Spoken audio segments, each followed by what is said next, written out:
Well, delighted to say on my channel today, I'm joined by my co-host on The Snap, another YouTube channel that I'll put a link down below to. Do go and check out the show. But I want to speak to Patrick today because, Patrick, you had a suggestion that we talked about potentially some of the BBC license fee going to GB News.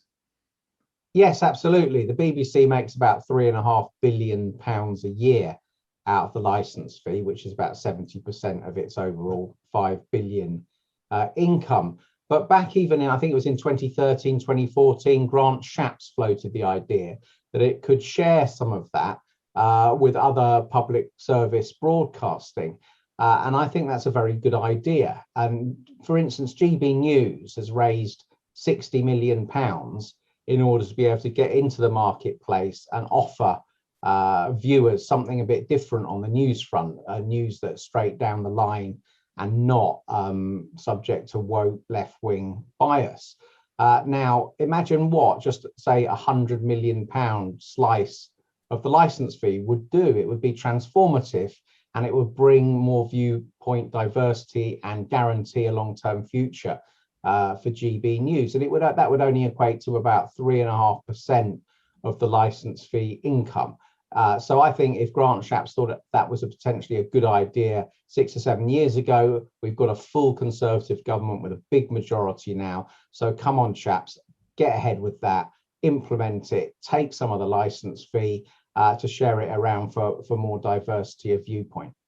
Now, Patrick, we're obviously doing our bit on our channel, as I mentioned, the Snap, and guys, do make sure you go and subscribe to it, where me and Patrick talk about all the big issues of the day, an alternative to mainstream media that is positive about our country. But Patrick, you know, you've been around the media for a long, long time. You were at the Daily Express for many, many years. I can tell you now, and I'm sure you're aware yourself, that there's huge anger that the BBC license fee remains as a compulsory fee. How do you assess, firstly, where we are in terms of the BBC and the license fee, and secondly, the prospects of GB News?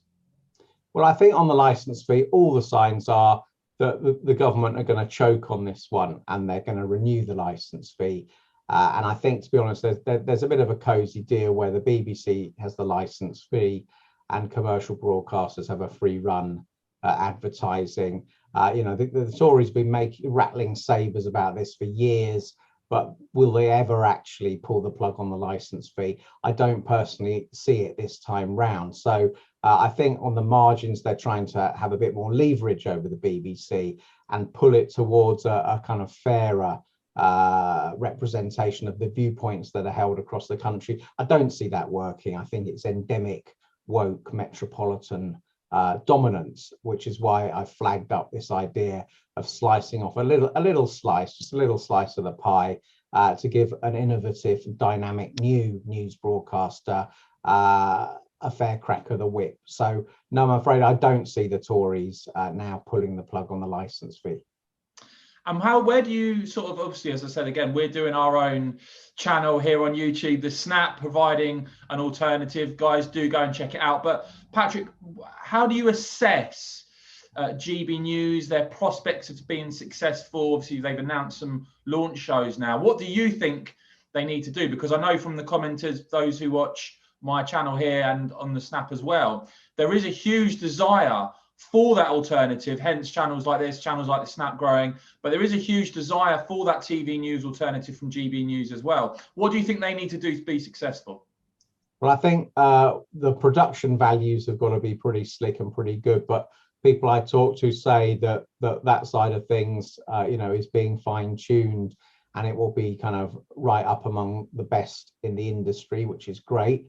I think people who are sick of the kind of woke dominance, not just on the BBC, but across all the other news programs on the other channels too.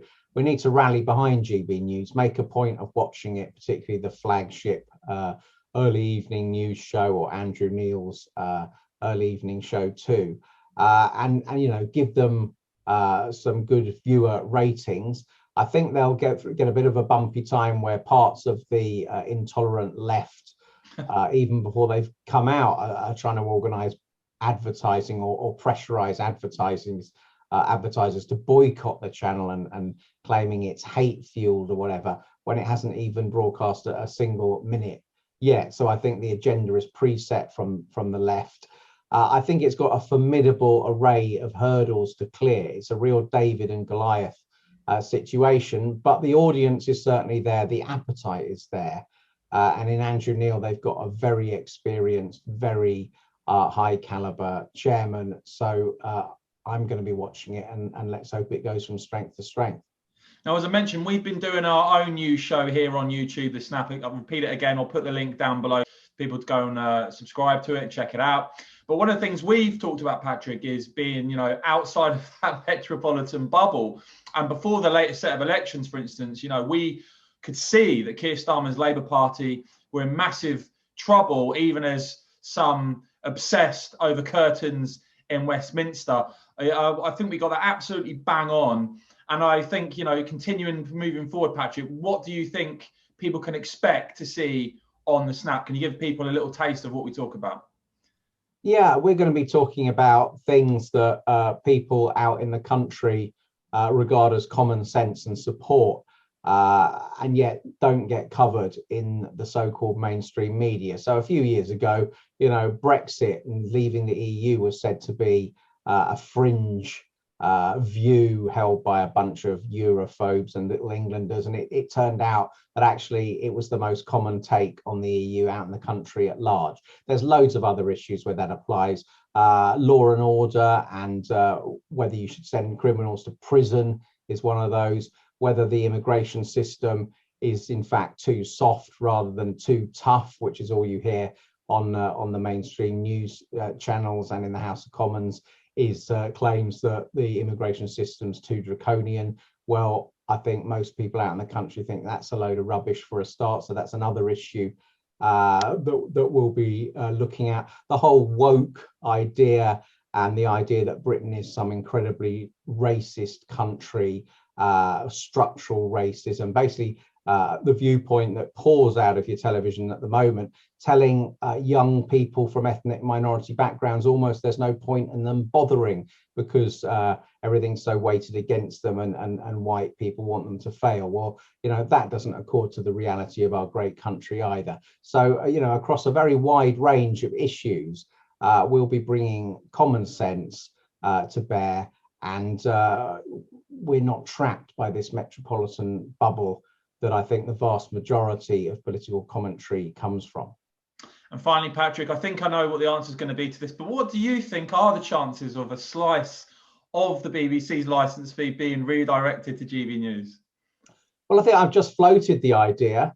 I don't see why not. You know, we have a Conservative government, doesn't always behave like it, but we have one with a landslide majority. The BBC, just from day after day, is pumping out a kind of partial metropolitan agenda, which increasingly doesn't speak for licence fee payers across huge swathes of the country geographically, about across working class people and their attitudes in particular, across social or cultural conservative people. They all pay the licence fee. They're not getting their viewpoint reflected at all. So I think the intellectual case is there. If the government's going to keep the licence fee, then let's share it out a bit.